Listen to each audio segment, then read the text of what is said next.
Bienvenue dans Maman et Femme, Confidence ou Bienveillance. Si tu m'écoutes pour la première fois, bienvenue dans ma bulle bienveillante. Moi, c'est Serena, je suis maman d'un petit garçon de 3 ans et je suis également fondatrice de Mamsitter, la plateforme qui met en relation des mamans avec des mamassitters, ces grandes sœurs de cœur qui viennent choyer et alléger la charge mentale des mamans en postpartum. Ici, on parle de maternité, de parentalité, d'éducation, mais aussi de tout ce qui façonne une femme au fil du temps, sans oublier la foi et la spiritualité qui sont des fils conducteurs dans ma vie. Et tout ça sous un ton bienveillant, sans jugement, juste des confidences. Installe-toi tranquillement, respire un peu et viens papoter en douceur avec moi.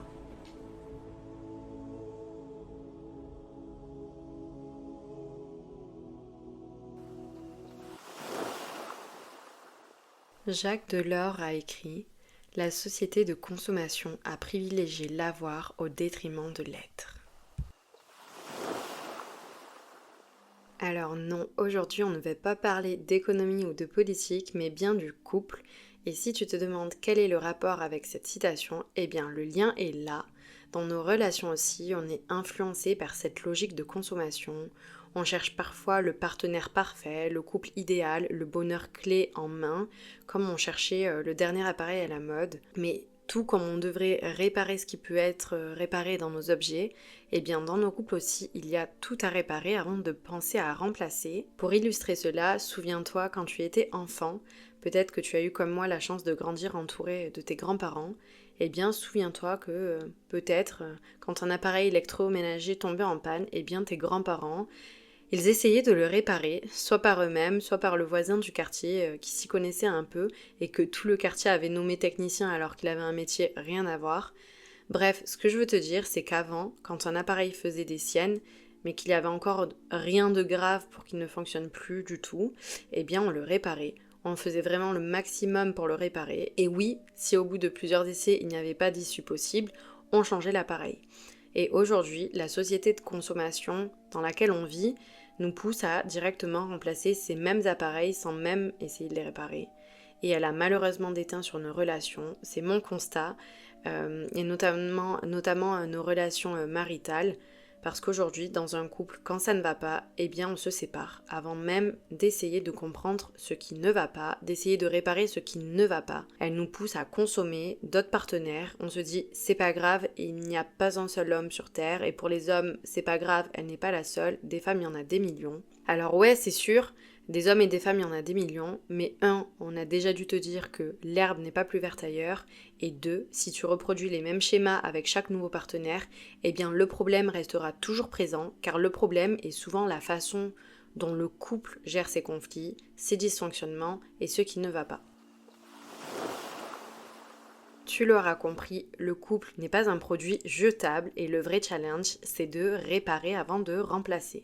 Et c'est pour ça qu'aujourd'hui, on va parler de comment gérer les conflits, comment rester une équipe avec son partenaire et comment éviter de tomber dans le piège de cette obsolescence programmée, si je puis dire, des relations. J'aimerais vraiment qu'on parle de comment rester une équipe avec son mari, même quand c'est dur, même quand t'es fatigué, même dans le chaos du postpartum, et surtout comment gérer les conflits sans te perdre. Parce que dans ta vie, tu peux tout gérer, le travail, la maison, mais il y a une chose ou deux qu'aucune femme, qu'aucune maman n'apprend vraiment à gérer avant de se marier, c'est son couple. La deuxième chose qu'on ne nous apprend pas, c'est comment élever des enfants dans les meilleures conditions, mais ça pourrait être le sujet d'un autre podcast. Mais là, on va vraiment parler des conflits, des malentendus, des silences qui s'installent dans ton couple parfois sans que tu arrives à comprendre comment ton couple en est arrivé là. Et aujourd'hui, j'avais envie de faire les choses un peu différemment de d'habitude. J'ai choisi de te poser des questions un peu introspectives tout au long de l'épisode. Tu peux soit y répondre en mettant une pause et en y réfléchissant, soit te les noter et essayer d'y répondre plus tard, mais elles vont forcément t'aider, donc essaye de les prendre au sérieux et d'y répondre. Et la première question que je vais te poser avant de démarrer et d'entrer dans le vif du sujet, c'est la suivante. Lors des disputes, est-ce que tu choisis d'avoir raison ou est-ce que tu choisis de construire ton couple ? Allez, c'est parti. Partie 1. Comprendre les conflits dans le couple. Oui, parce qu'avant de chercher des solutions, il faut comprendre pourquoi les conflits apparaissent. Et attention, le conflit n'est pas le problème, il faut déjà que tu fasses la différence entre conflit et problème, parce que oui, un conflit n'est pas un problème. En fait, le problème, il apparaît si tu ne sais pas gérer ton conflit. Alors, pourquoi on se dispute vraiment ? Eh bien, premièrement, et très souvent, parce qu'il y a des attentes non dites. Surtout, nous, en tant que femmes, on se dit souvent je pensais qu'il allait deviner, mais non, en fait, il faut arrêter. Déjà parce que scientifiquement, les hommes et les femmes ne réfléchissent pas de la même manière, donc ce qui te paraît logique et qui coule de source pour toi ne l'est pas forcément pour ton partenaire, et quand tu comprends ça et que tu l'intègres, t'es censé arrêter ouais, j'aurais aimé qu'il fasse ça ou qu'il dise ça, parce que non, si tu ne lui dis pas ce que t'aurais aimé qu'il fasse ou qu'il dise, eh bien excuse-moi de te dire ça, mais il y a de grandes chances qu'il n'agisse pas comme tu l'aurais voulu, ni cette fois, ni les fois d'après. Deuxièmement, on a tendance à se disputer à cause des frustrations accumulées, et ça rejoint souvent le premier point, mais du coup, tu pètes un câble, tu appelles ta meilleure pote en lui disant t'as vu, il a encore fait ça, ou il a encore pas fait ça, c'est toujours pareil, la semaine dernière déjà, puis cette semaine. Mais j'ai envie de te dire quelque chose, ma belle, c'est que si tu ne lui as jamais dit que ça ne te convenait pas, et quand je dis dire, je parle de dire de la bonne manière, eh bien ton problème va se répéter et toi tu vas accumuler beaucoup de frustration. Troisièmement, il y a autre chose qui peut provoquer des disputes, ce sont les rancunes silencieuses. Et c'est différent de juste ne pas dire ce qui ne te convient pas. Là, ça va être les fois où, eh bien, tu dis rien, mais tu deviens silencieuse, tu réponds sèchement. S'il te demande quelque chose, par exemple, comment ça va, tu dis juste ça va. Alors qu'en réalité, t'as encaissé quelque chose que t'as pas osé lui dire, que t'as pas osé poser sur la table, et du coup, c'est de la rancune qui se cache derrière ton non, t'inquiète, dis rien. Il y a aussi le fait de rendre l'appareil sans le dire. Il t'a pas aidé cette nuit, bah du coup tu l'aides pas demain matin. Il a pas pensé à toi au moment où il aurait dû, eh bien tu vas faire comme si t'avais oublié quelque chose aussi. Et ça, c'est de la rancune qui s'exprime par de la vengeance passive. Il y a également les fois où tu te dis dans ta tête ouais, pas de souci, maintenant je vais gérer ce que j'ai géré dans mon cœur, mais je ferme un tiroir. Et tu continues ta vie, tu fais ton rôle, tu gères la maison, le bébé, tout. Mais il y a un petit tiroir qui vient de se fermer, un tiroir où il y avait de la douceur, et ça ne se voit pas, mais ça change tout, et c'est aussi une forme de rancune finalement qui transforme la tendresse en indifférence. Il y a tellement d'exemples de rancune silencieuse en fait que je peux pas toutes les détailler, mais en voici une petite liste dans laquelle tu vas sûrement te reconnaître. Il y a la rancune silencieuse quand tu dis laisse, je vais le faire, alors qu'en vrai tu boues intérieurement de faire tout toute seule. Il y a ces fois où tu réponds, tu souris, t'es cordial, mais dès qu'il veut un câlin, parler, se rapprocher, eh bien tu te fermes, ton corps se ferme. Il y a aussi les fois où quand tu dis c'est rien, c'est passé, mais qu'à chaque nouvelle dispute, eh bien tu ressors ce qui t'était resté en tête. Un autre exemple qui lui est vraiment horrible quand tu rentres dans ça, c'est la rancune qui change la vision de l'autre. En silence, tu observes un regard qui juge un peu, qui est moins admiratif. Bref, je pense qu'avec tous ces exemples, tu peux vraiment prendre conscience de ce que sont les rancunes silencieuses. Quatrièmement, une autre raison pour laquelle les disputes arrivent, c'est la fatigue. La fatigue, on la minimise parfois, mais quand t'as un rythme effréné, que ton mari aussi, que vous êtes crevés tous les deux, eh bien, ça peut créer des disputes, tout simplement parce que la fatigue que tu as te fait avoir moins de tolérance, de patience sur les défauts de l'autre, que tu t'agaces beaucoup plus rapidement dès que quelque chose t'énerve, et ça entraîne vraiment des disputes. Et là, je m'adresse aux mamans en postpartum parce que personne, je dis bien personne, ne peut atteindre le niveau de fatigue qu'a une maman en postpartum. La fatigue vient sûrement en numéro 1 dans le classement de ce qui cause les disputes, les séparations dans cette période-là. Et c'est d'ailleurs une des raisons pour lesquelles j'ai créé Mamsitter, parce que pour avoir été au bord du divorce pendant cette période, je sais ce que c'est que d'être épuisé et de ne plus tolérer la moindre chose, et t'es autant fatigué parce que t'as personne pour t'aider, mais t'aider réellement en fait. Donc t'attends que ton mari t'aide comme pas possible, mais il peut pas en fait, parce que lui aussi il a ses obligations, et même s'il essaie de faire son max pour t'aider, eh bien souvent c'est pas suffisant pour toi. Donc voilà, avec une mamassitter, t'as quelqu'un qui est là à la maison et dont le rôle et l'objectif est vraiment que de t'aider, de te soulager, qui n'a rien d'autre à faire que ça. Et je pense que ça peut être vraiment une aide incroyable durant cette période-là qui est souvent difficile à gérer. Enfin, un dernier point de ce que j'ai pu observer et qui peut provoquer des disputes dans le couple, ce sont, et c'est pas un point à négliger, ce sont vraiment les blessures du passé qui ressurgissent. Et là, je parle de ces choses qu'on pense régler ou oublier, mais qui en réalité continuent de vivre en nous, dans nos réactions, dans notre façon de nous défendre, d'aimer, de nous fermer. Et je fais un petit clin d'œil à mon épisode du podcast numéro 3 où je parle des 5 blessures et où je fais référence au livre de Lise Bourbeau. Si tu l'as pas encore lu, il faut absolument que tu le lises pour comprendre de quoi je parle. Il peut y avoir des blessures d'enfance non guéries. Par exemple, quand tu as grandi dans une maison où les conflits étaient explosifs, ou au contraire totalement tus, où on t'a peu écouté, où tu devais être la grande, la forte, la sage, où t'as pas vraiment reçu assez d'attention ou de protection. Eh bien, quand tu vis ces blessures, quand elles sont en toi, certains comportements de ton partenaire peuvent réveiller exactement ce que tu as vécu. Je te donne un exemple. Si tu avais un parent qui était distant et que ton mari oublie quelque chose, eh bien ça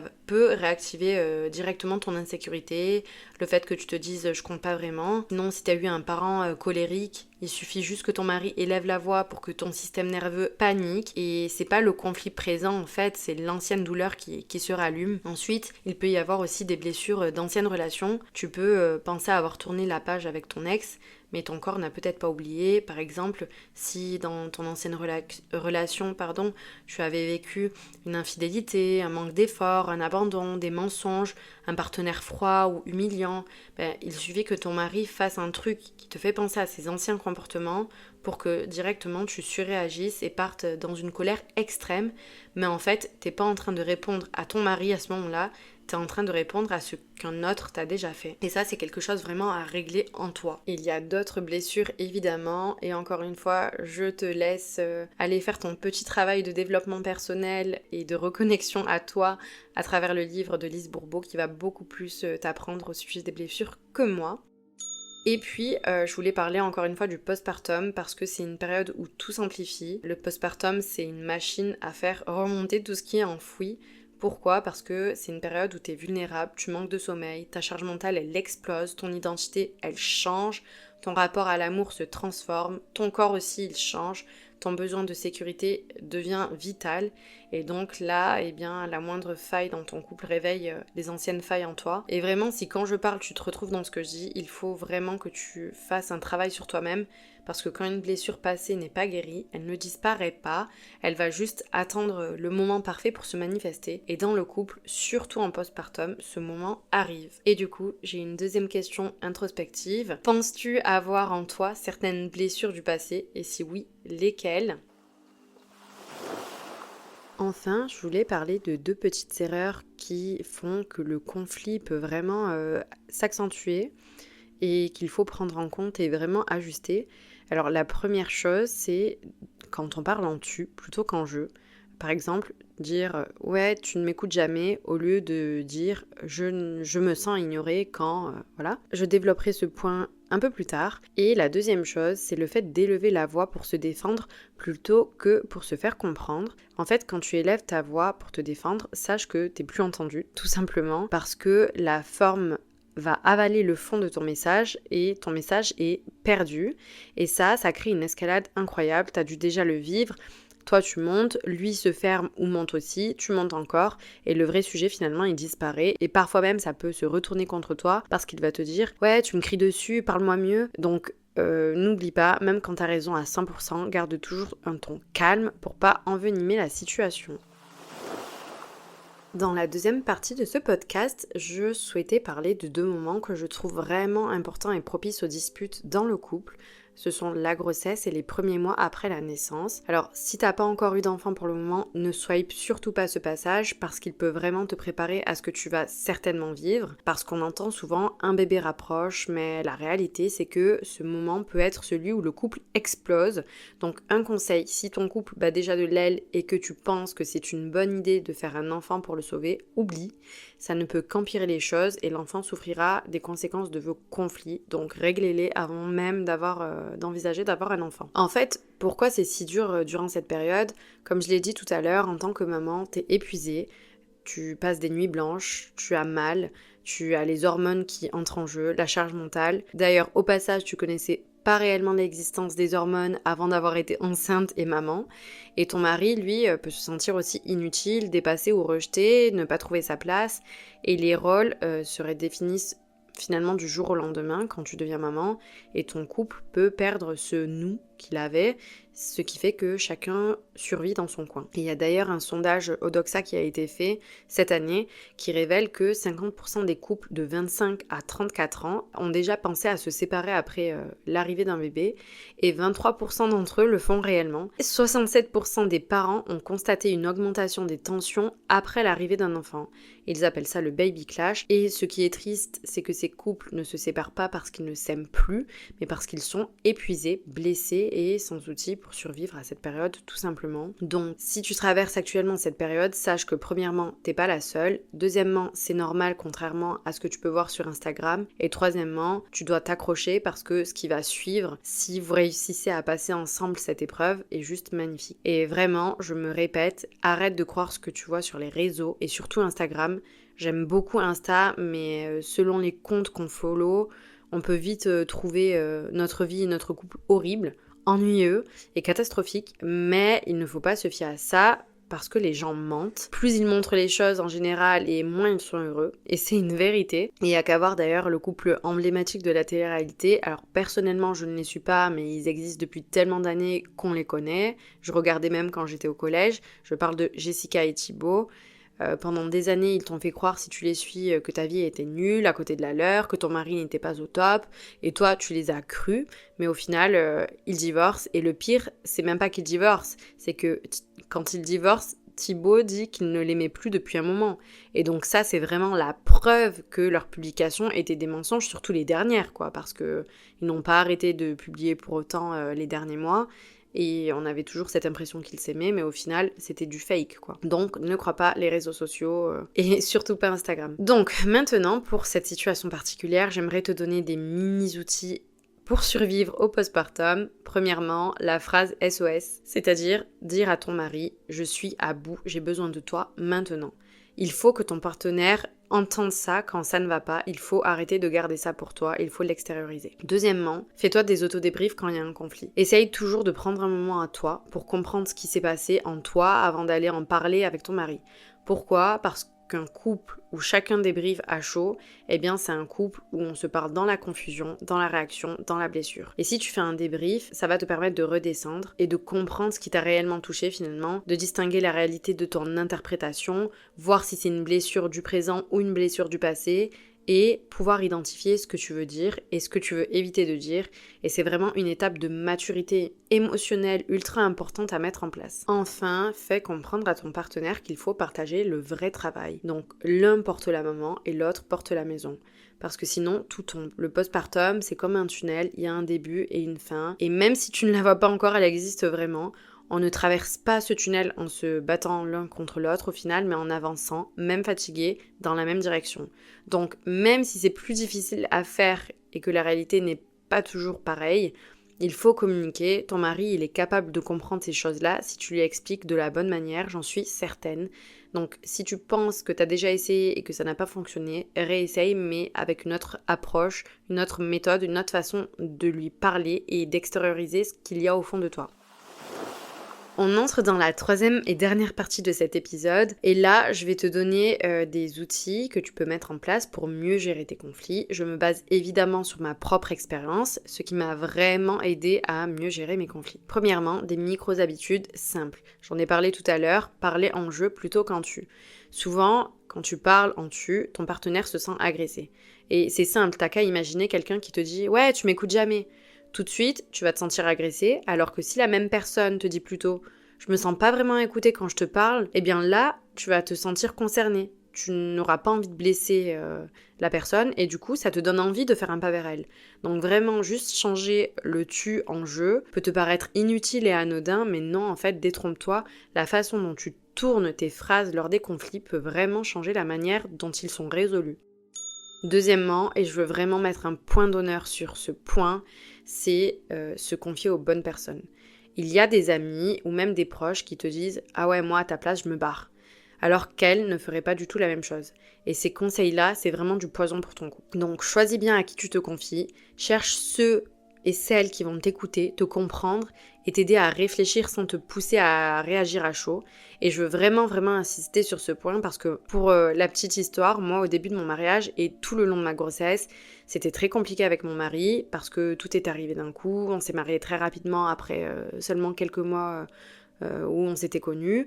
Donc vraiment le terrain était propice au conflit. On s'est mariés, je suis tombée enceinte rapidement et ça n'allait pas en fait parce que déjà on se connaissait pas. Et en plus voilà, comme tout couple, que tu te connaisses ou pas, quand tu aménages avec la personne, il y a des ajustements à faire. C'est vraiment une étape compliquée pour tout le monde. Bref, nous, il y avait tout qui était propice au conflit.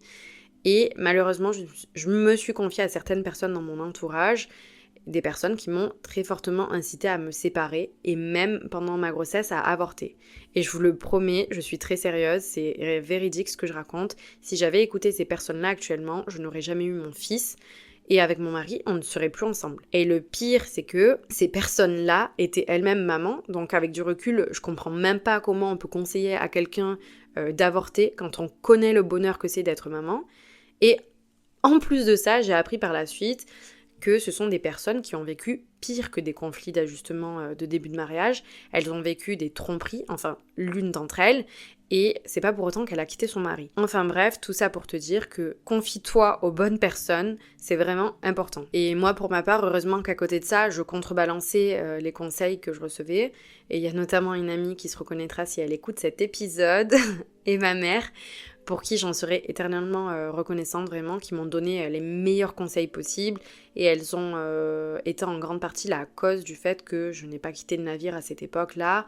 Vraiment, j'étais plus jeune, je n'avais jamais eu conscience d'à quel point il est important de se confier aux bonnes personnes, mais j'ai appris de mes erreurs. Et voilà, je pense vraiment qu'on ne peut pas quitter son mari, sa femme pour n'importe quoi, pour juste des soucis d'ajustement comme j'aime les appeler, ou de communication. Il y a des choses qui passent pas, hein, comme la violence physique, morale, la tromperie. Et d'ailleurs, Allah dit en s'adressant aux hommes dans la sourate Al-Baqarah, sourate 2, « Ne les retenez pas pour leur nuire », ce qui veut dire qu'Allah interdit l'injustice dans le mariage, même si c'est pour sauver des apparences. Le mariage doit être juste, doux et protecteur, et s'il ne l'est pas, la séparation existe pour préserver la dignité. Donc vraiment, je pense que il y a certaines fois où c'est nécessaire de quitter le navire, mais il y a aussi des choses qui se discutent, d'autres fois, des choses qu'on doit vraiment essayer de réparer, de résoudre avant de prendre la décision de se séparer. Et enfin, il y a des petites choses qui ne devraient même pas donner lieu à une discussion autour de la séparation, ce sont juste vraiment des ajustements. Troisième point que je te conseillerais, c'est de ne pas oublier que vous êtes une équipe. Être en couple, c'est pas être parfait, c'est choisir de rester ensemble malgré les tempêtes, malgré la fatigue, malgré les erreurs. Les disputes, elles font partie de la vie et ça, il ne faut pas l'oublier. Et de la même manière qu'il ne faut pas oublier que ton mari, c'est ton binôme, c'est censé être lui plus toi contre le reste du monde. Et du coup, j'ai une troisième question introspective à te poser, qui est la suivante. À qui peux-tu vraiment te confier et qui va t'aider à préserver ton couple plutôt qu'à le faire exploser? C'est vraiment important que tu te la poses et que tu saches qui sont ces bonnes personnes-là. En général, il n'y en a pas 50. D'ailleurs, un autre conseil, évite de te confier à trop de personnes. Ça ne sert à rien de laver son linge sale en public. Ça ne fait qu'aggraver la situation parce que pas tout le monde est bienveillant malheureusement. Et quand je parle d'équipe, ça me fait d'ailleurs penser à, encore une fois, Surat al-Baqarah, parce qu'elle renferme énormément de trésors au niveau du mariage, du couple, qui peuvent nous aider dans notre mariage. Dans le verset 187, quand Allah nous dit « Elles sont un vêtement pour vous et vous êtes un vêtement pour elles », quand Allah utilise le terme vêtement, il fait référence au fait qu'un vêtement protège, réchauffe, cache les défauts, met en valeur et est intimement proche de nous, finalement. Et pour moi, c'est vraiment un des plus beaux versets sur le mariage, je trouve. Donc voilà, il faut vraiment pas oublier que vous êtes une équipe et que vous devez vous préserver l'un l'autre, vous mettre en valeur l'un l'autre, et surtout devant les gens, c'est vraiment quelque chose qui est important et qui va faire que votre couple se solidifie. Un quatrième et dernier conseil, ça c'est une technique que j'utilise parfois quand les disputes prennent trop d'ampleur. parce que on se dispute tous, hein, même si on a fait un bout de chemin, les disputes arrivent encore. Mais voilà, moi, quand j'arrive plus du tout à communiquer et que mon mari non plus, eh bien, ce que je fais, c'est que je lui écris une lettre. Déjà, bon, parce que j'aime beaucoup écrire, et qu'ensuite, c'est moins agressif qu'un message, un SMS, ou que des paroles que tu ne contrôles pas à l'oral, et qu'en plus, quand on reçoit une lettre, c'est tellement rare à notre époque que ça nous fait toujours plaisir d'en recevoir, et c'est toujours mieux accueilli finalement. Donc vraiment, j'ai utilisé cette technique-là à plusieurs reprises pour exprimer ce que j'avais à dire sans cri, et chaque fois ça a été bénéfique. Alors c'est vraiment une astuce que je recommande et qui peut grandement apaiser la situation. Voilà mesdames, cet épisode touche à sa fin et je voulais vous rappeler qu'aucun couple n'est parfait, que les conflits arrivent et qu'ils font partie de la vie de couple. Il faut vraiment juste apprendre à les gérer pour aller loin ensemble. Et enfin, le postpartum peut être un vrai champ de bataille, mais avec des micro-habitudes, de la douceur, de la bonne écoute et des bons conseils, ton couple peut vraiment devenir une équipe qui avance ensemble. Ne l'oublie pas, ne perds pas espoir et vraiment fais le maximum si tu rencontres en ce moment beaucoup de galères, beaucoup de conflits dans ton couple pour essayer de le sauver. Ne lâche pas l'affaire avant même d'avoir essayé. N'oublie pas, l'herbe n'est pas plus verte ailleurs, ça ne servira à rien de partir, surtout si tu ne règles pas les problèmes que toi tu peux rencontrer en interne, tu reproduiras encore une fois la même chose avec un autre partenaire. Je t'invite à réfléchir aujourd'hui sur ce que tu peux changer dès maintenant pour préserver ton couple et à vraiment te poser les questions que j'ai évoquées tout au long de l'épisode. Et si tu as envie de partager ton expérience ou si tu as des questions, écris-moi en DM, commente ou partage avec une maman ou une femme qui en a besoin. Et en attendant, je te dis à la semaine prochaine et prends soin de toi vraiment.